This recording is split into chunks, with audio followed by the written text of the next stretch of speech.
The gavel had not yet fallen, but the silence in that courtroom already felt like a verdict of its own, and Marlon Teague sat with his weathered hands folded on the table in front of him, watching a man who had once threatened to bulldoze his family's barn now stammer through an answer he could not seem to finish. 6 months earlier, that same man had stood on Marlon's porch with a stack of citations and a smile that did not reach his eyes, promising that the ranch would belong to the homeowners association before the year was out. What happened next would not just save the land Marlon's grandfather had cleared with a mule and a hand axe. It would end the very organization that tried to take it from him. Marlon Teague was 54 years old, a third-generation rancher who had spent his entire life on the same 18 acres of red dirt hill country outside a small unincorporated stretch of land the county maps simply labeled as Route 9. His grandfather, Ezra Teague, had homesteaded the property in 1951, clearing scrub oak and granite outcroppings by hand to build a modest cattle operation that fed 3 generations of Teagues through droughts, floods, and 2 economic depressions that emptied out half the county.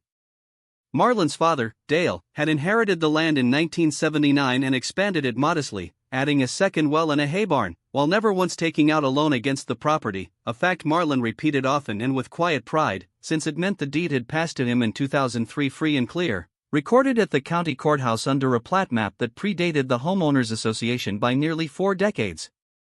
Marlon himself was not a man given to confrontation.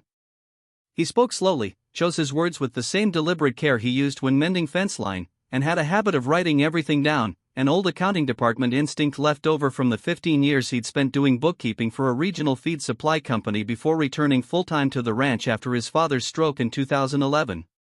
He was known around the county for 3 things: the quality of his hay, the gentleness of his temperament, and an almost obsessive habit of keeping receipts, letters, and permits in a fireproof filing cabinet that his late wife, Corinne, used to tease him about relentlessly before she passed in 2019.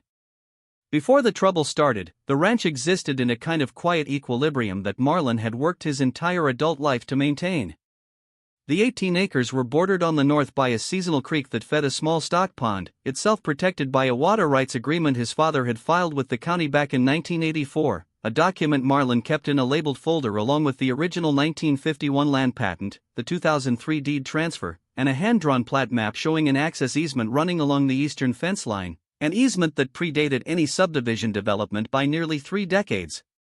Marlon ran 40 head of cattle, kept a modest vegetable garden that fed half the block during summer months, and maintained a small workshop where he repaired tractors for neighbors at cost, since, as he often put it, a man ought to be useful to the people around him rather than merely tolerant of them. For years, this had been enough. The land asked little of him beyond honest labor, and it gave back in equal measure. That equilibrium ended the spring a new subdivision, Brook Hollow Estates, broke ground on the parcel adjoining Marlon's eastern boundary, and with it came the Brook Hollow Homeowners Association, presided over by a woman named Deborah Vance Pruitt, a 41-year-old former regional sales director who had moved into the largest home in the new development and, within 4 months, installed herself as HOA board president through a process Marlon later learned had involved exactly 6 attendees. At the inaugural meeting, 4 of whom were her personal friends. Deborah was, by every account of the neighbors who eventually spoke against her, a woman consumed by the aesthetics of order, matching mailbox posts, uniform lawn heights, an unspoken hierarchy of whose homes photographed best for the association's promotional materials. She drove a white SUV with a Brook Hollow decal on the rear window and carried a laminated copy of the HOA's covenants in her glove box, though what she failed to grasp, or perhaps chose to ignore, was that Marlon's ranch had never been annexed into Brook Hollow Estates at all, and sat entirely outside the association's platted boundary, a fact recorded in black and white at the county recorder's office. The first letter arrived on a Tuesday in April, taped to Marlon's mailbox post rather than mailed, which he found curious enough to photograph before he even opened the envelope.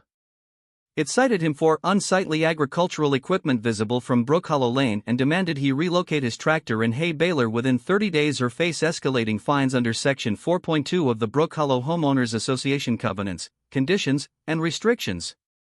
Marlon read it twice, noted the date, and placed it in a new folder he labeled simply HOA Correspondence, a folder that would, within a year, grow thick enough to require its own drawer. He did not call Deborah Pruitt. He did not post about it online or complain to neighbors. He simply wrote a short, polite reply explaining that his property was not part of the Brook Hollow Estates subdivision, was not bound by its covenants, and had operated as an agricultural parcel since 1951, and he enclosed a photocopy of his deed for good measure.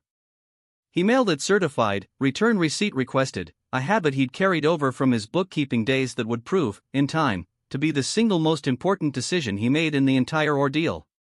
He did not expect a response. He got one anyway, and it was not the kind of response that ended things quietly.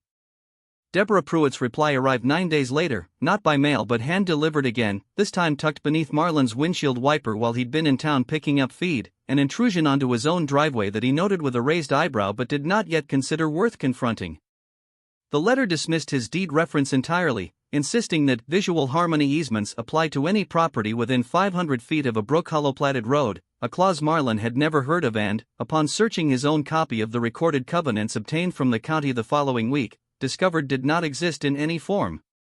He wrote back again, calmly, enclosing the relevant covenant pages with the fabricated clause circled and a note asking Deborah to point him to where such language appeared in the recorded document. He never received an answer to that particular question, then or ever, though the fines kept coming anyway, 3 of them by June, each one a request for $80 that Marlon did not pay, since he had determined, correctly, that an HOA held no lawful authority over land it had never annexed. What changed in June was not the substance of the complaints but their frequency and audacity. Deborah began appearing at the property line herself, usually in the early morning while Marlon was feeding cattle, standing at the fence with her phone raised to record him, narrating for some unseen audience about unauthorized livestock operations degrading the community's property values. Marlon, for his part, began doing something Deborah did not anticipate. He bought a small trail camera, the kind hunters used to track deer movement, and mounted it discreetly on a fence post facing the eastern boundary, angled to capture the exact stretch of easement where Deborah liked to stand. He told no one about it, not even his neighbor and old friend Hollis Reyes, who ran cattle 2 properties down and had begun receiving his own citations by midsummer for a chicken coop he'd kept, without complaint, for 11 years. By July, Deborah had grown bold enough to bring company. She arrived one Saturday morning with 2 other board members, a soft-spoken man named Arthur Kessling who Marlon later learned served as the HOA's appointed treasurer, and a woman named Priscilla Doyle who rarely spoke but took extensive notes on a yellow legal pad, and the 3 of them stood at the fence measuring the distance from Marlon's barn to the property line with a tape measure Deborah had brought specifically for the purpose, though the barn, like everything else on the ranch, predated the subdivision by decades and sat comfortably within Marlon's own recorded boundary.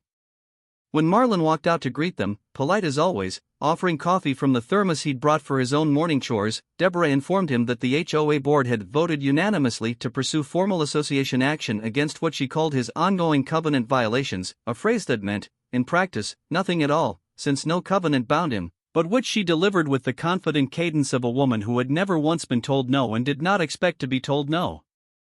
Now, the public escalation came at the Brook Hollow Estates quarterly meeting in August, held in the clubhouse of the new subdivision and attended, this time, by nearly 40 residents, most of whom Marlon had never met. He attended only because Hollis convinced him he ought to hear firsthand what was being said about him, and what he heard, sitting quietly in a folding chair near the back, was Deborah Pruitt standing before a projector screen displaying photographs of his tractor, his hay bales, and even a grainy still image of his cattle grazing, describing him to the assembled crowd as an outside landowner refusing to cooperate with community standards and suggesting, without ever using the word directly, that legal action to compel his compliance, or even to explore what she vaguely termed boundary realignment, might become necessary if he continued to obstruct the association's vision for Brook Hollow. Several residents nodded along. One man Marlon didn't recognize asked whether the HOA could simply have the county reassess the property lines, a question Deborah answered with a confident yes that Marlon knew, sitting there in his flannel shirt with his hands folded in his lap, was almost certainly false. He said nothing that night. He simply listened, took mental notes he would write down in full the moment he got home, and drove back to the ranch in silence while Hollis, sitting beside him, muttered that he'd never seen anything like it in 30 years of living out here. The real damage began in September, and it did not come in the form of letters or meetings. It came in the form of a county surveying crew, hired, Marlon would later confirm through records requests, at Deborah Pruitt's personal direction and under the HOA's operating budget, who arrived on a Thursday morning and began driving stakes along what they claimed was a revised boundary line running nearly 40 feet inside Marlon's eastern fence, a line that, if honored, would have placed his stock pond, a significant portion of his grazing pasture, and the access easement his father had. recorded in 1984 entirely outside his own property. When Marlon asked to see their authorization, the crew foreman, a younger man who seemed uneasy about the whole assignment, admitted he'd been told the boundary dispute was already in process with the county, a claim that turned out to be entirely untrue when Marlon called the county surveyor's office himself that same afternoon and was told, flatly, that no such boundary review had been filed, requested, or authorized by any government body. Someone had paid to have his land quietly measured for a taking that existed only in Deborah Pruitt's imagination, and stakes now sat driven into his pasture as if daring him to remove them. That was the moment Marlon Teague, a man who had spent 54 years avoiding confrontation, decided it was time to call someone who understood exactly how far this had already gone, and how much further it was about to go. The attorney's name was Renata Skoll, a real estate and property rights specialist Marlon found through a recommendation from his accountant, a woman who had, over 20 years of practice, developed something of a specialty in exactly the kind of overreach Marlon was now describing to her across the desk of her small office above a hardware store 40 minutes from the ranch. He brought everything: the fireproof filing cabinet's contents transferred into 3 accordion folders, the 1951 land patent, the 1979 inheritance transfer, the 2003 deed, the 1984 water rights filing, the hand-drawn plat map showing the eastern easement, every certified letter he'd sent and every hand-delivered citation he'd received, organized by date in a way that made Renata pause mid-sentence, look up at him, and say that in 15 years of practice she had rarely seen a client walk in this prepared.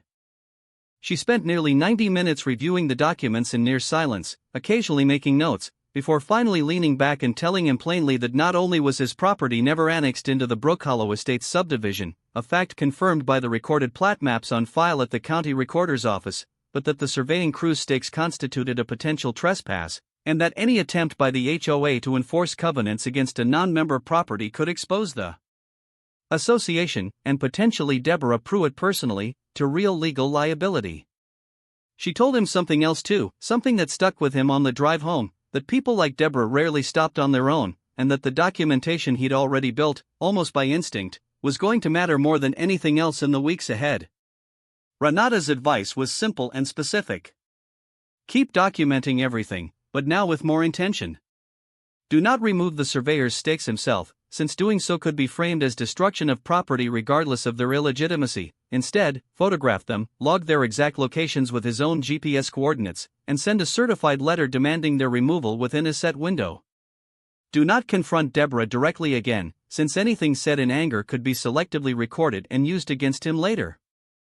And critically, begin keeping a continuous log, dated and timestamped, of every trespass, every unauthorized entry onto his land, every false claim made in writing or at a public meeting, because a pattern, Renata explained, was worth far more in front of a judge than any single incident, however dramatic. What followed over the next several weeks looked, from the outside, like nothing at all was happening, since Marlon continued his mornings exactly as he always had, feeding cattle at dawn, mending fence, tending the garden that had once again started producing more tomatoes than he and Hollis could reasonably eat between them. But underneath that quiet routine, a case was being built with the same patient discipline Marlon brought to everything else in his life. The trail camera on the eastern fence post, still unknown to Deborah, captured her crossing onto his side of the property line on 4 separate occasions in late September alone, each timestamped image saved to a folder Renata had instructed him to back up in triplicate. He added a second camera near the stock pond after noticing tire tracks near the water access one morning that didn't match his own truck's tread pattern, and within a week that camera recorded Arthur Kesseling, the soft-spoken treasurer, walking the pond's edge with what looked like a measuring wheel, apparently continuing the very same unauthorized survey work the county had already confirmed no one had approved. He also began attending every subsequent HOA meeting, sitting quietly near the back with a small digital recorder in his shirt pocket, a practice fully legal under the state's one-party consent laws, something Renata had confirmed for him explicitly before he ever pressed record the first time. At the October meeting, Deborah once again raised the subject of what she now called the Teague property matter, telling the assembled residents that legal action was imminent and that the board had, in her words, already retained resources to resolve the boundary question definitively, a statement Marlon captured in full, word for word, and which Renata later noted was interesting mostly because no attorney had, at that point, actually been retained by the HOA at all, a fact confirmed later through the association's own financial disclosures. By early November, the case folder had grown to include timestamped trespass photographs, a recorded admission of false claims made in a public meeting, a written record of the county surveyor's office denying any authorization for the boundary review, and copies of every certified letter Marlon had sent explaining, patiently and repeatedly, that his land sat outside the association's jurisdiction. Renata reviewed the full file in late November and told Marlon they now had more than enough to pursue a formal cease and desist, along with a civil claim for trespass and, depending on how the HOA's board meeting minutes read once subpoenaed, potentially a claim against Deborah Pruitt personally for exceeding her authority as board president. The counteraction, when it came, was neither loud nor dramatic. Renata drafted a formal cease and desist letter, sent via certified mail to both Deborah Pruitt and the HOA's registered agent, laying out in precise legal language the association's lack of jurisdiction over the Teague property, demanding the immediate removal of the surveyor's stakes, and putting the board on formal notice that any further trespass, harassment, or false public claims regarding the property would result in litigation. Renata was careful to explain to Marlon exactly why they were doing it this way rather than confronting Deborah in person or posting anything publicly. A certified cease and desist created an unambiguous legal record of notice, one that would matter enormously later if Deborah, true to form, chose to ignore it, since ignoring a documented legal warning would remove any possible claim of misunderstanding and expose her to far greater liability the next time she crossed the line. Marlon signed the letter, watched it go into the mail on a cold Tuesday morning in early December, and went back to feeding his cattle, half certain, in the quiet way he'd learned to expect the worst from Deborah Pruitt, that she would not let the matter rest quietly at all. He was right. The cease and desist letter reached Deborah Pruitt on a Thursday, and by the following Monday, rather than complying, she had done precisely what Renata privately suspected she might: escalated. Marlon learned of it not from Deborah herself but from Hollis, who called him just after 7 in the morning to say that a locksmith and 2 unfamiliar men in work vests were standing at the eastern gate, the one accessing the easement road that led to Marlon's stock pond and back pasture, and that they appeared to be installing a chain and a new padlock across the gate itself.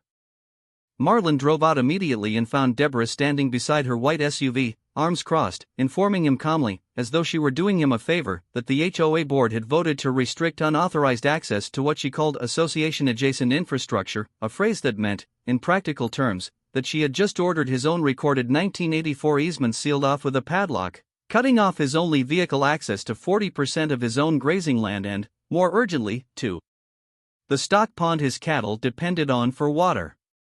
Marlon did not raise his voice. He did not touch the lock or the chain, since Renata had drilled into him, more than once, the importance of never handling anything that could later be framed as destruction of property, however unjust its placement. Instead, he took out his phone, photographed the padlock, the chain, the work vests, and Deborah herself standing beside it all, and called the county sheriff's non-emergency line to report an obstruction of a recorded access easement, a call he made calmly, in full view of Deborah, who seemed almost amused by the gesture, as if she believed no one would ever actually come. Someone did come. His name was Deputy Sheriff Nathan Aldrich, a broad-shouldered man in his late 30s who arrived within 40 minutes, walked the length of the fence line with Marlon first, then approached Deborah with the same even, unhurried tone he might have used discussing weather, asking her simply to explain, in her own words, what authority the Brook Hollow Homeowners Association held over an easement recorded on a deed that predated the subdivision by nearly 3 decades. Deborah launched into an explanation involving community standards and board authority that grew progressively less coherent the longer Deputy Aldrich pressed her with simple, factual questions. Had the HOA filed anything with the county regarding this access road? Did she have documentation showing this parcel had ever been annexed into Brook Hollow Estates? Was she aware that obstructing a recorded easement, absent a court order, constituted a civil matter that could expose her personally to liability? Marlon watched Deborah's confidence, so absolute at every meeting and every fence-line confrontation over the past 8 months, begin to fracture in real time under the weight of questions that had simple, checkable answers the deputy could confirm with a single call to the county recorder's office, which he made from his cruiser while Deborah stood at the gate insisting the matter was under legal review by attorneys she still, as it turned out, had not actually retained. Deputy Aldrich did not arrest anyone that afternoon, but he did document the obstruction thoroughly, photographed the padlock and chain himself, took Deborah's statement in full, and informed her plainly that the lock needed to come off the gate by end of day or the county would consider pursuing the matter as unlawful interference with a recorded right-of-way.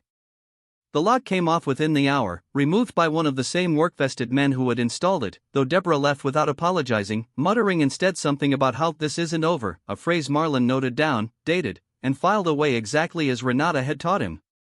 It was Deputy Aldrich's report, filed that same week, that triggered the next phase almost by accident, since a copy was routed, per standard county procedure, to the assessor's office given the boundary dispute language it contained, and an assessor's office clerk flagged the file for review by a licensed county surveyor named Priya Ostrand, who agreed to conduct an independent, court-referenceable survey of the disputed boundary at Renata's formal request. Ostrand spent 2 full days on the property in mid-December, running her own instruments along the original 1951 patent lines and cross-referencing them against the 1984 easement filing, and her final report not only confirmed, unambiguously, that Marlon's boundary sat exactly where his deed said it did, with the disputed surveyor's stakes from September sitting a full 38 feet inside his actual property line, but it also uncovered something Deborah had clearly not expected anyone to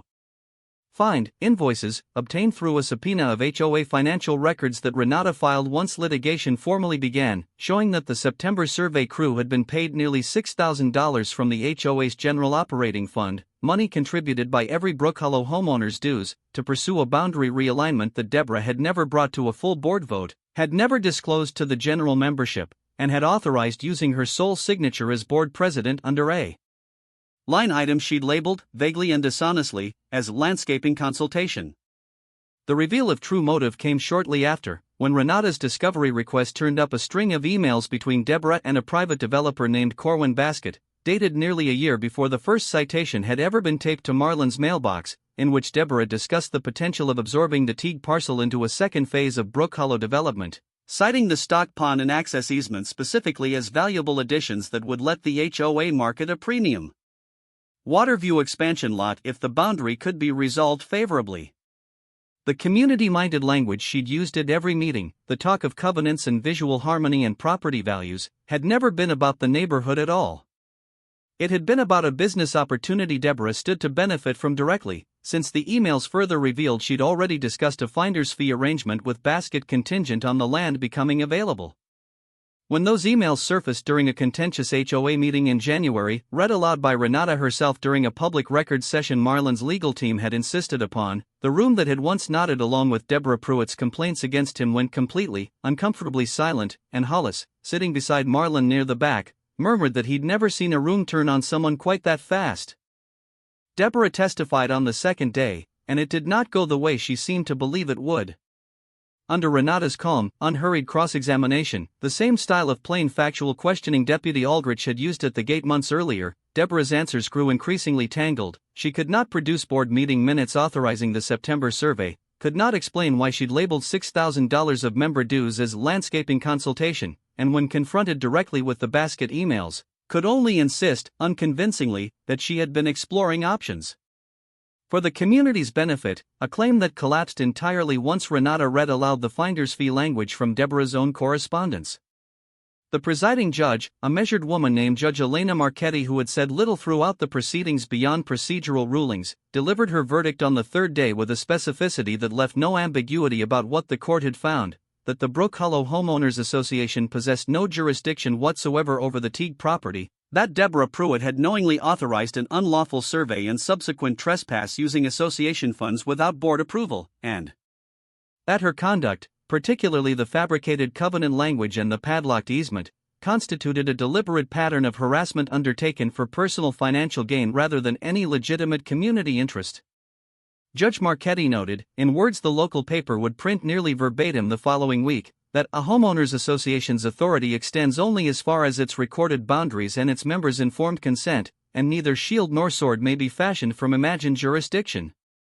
The verdict awarded Marlon damages covering the trespass, the wrongful survey costs, and his full legal fees, while Deborah was held personally liable for a significant portion of the judgment given the court's finding that she had acted outside any authority the board had actually granted her.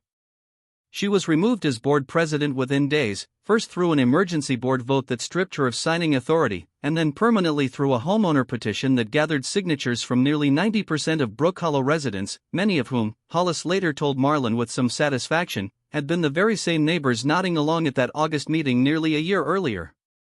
Arthur Kessling resigned quietly the same week, while Priscilla Doyle, whose yellow legal pad notes turned out to be far more damning to Deborah than to Marlon once subpoenaed, cooperated fully with the homeowner's internal review.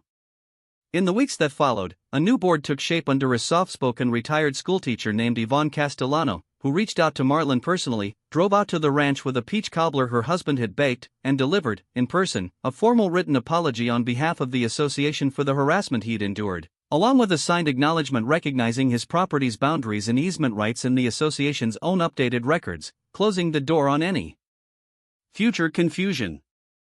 The county required the removed survey stakes be pulled and the disturbed ground reseeded at the HOA's expense, and by early summer, the pasture looked as though the whole ordeal had never happened at all, the grass grown back over where 38 feet of stolen land had once been staked out in another woman's imagination.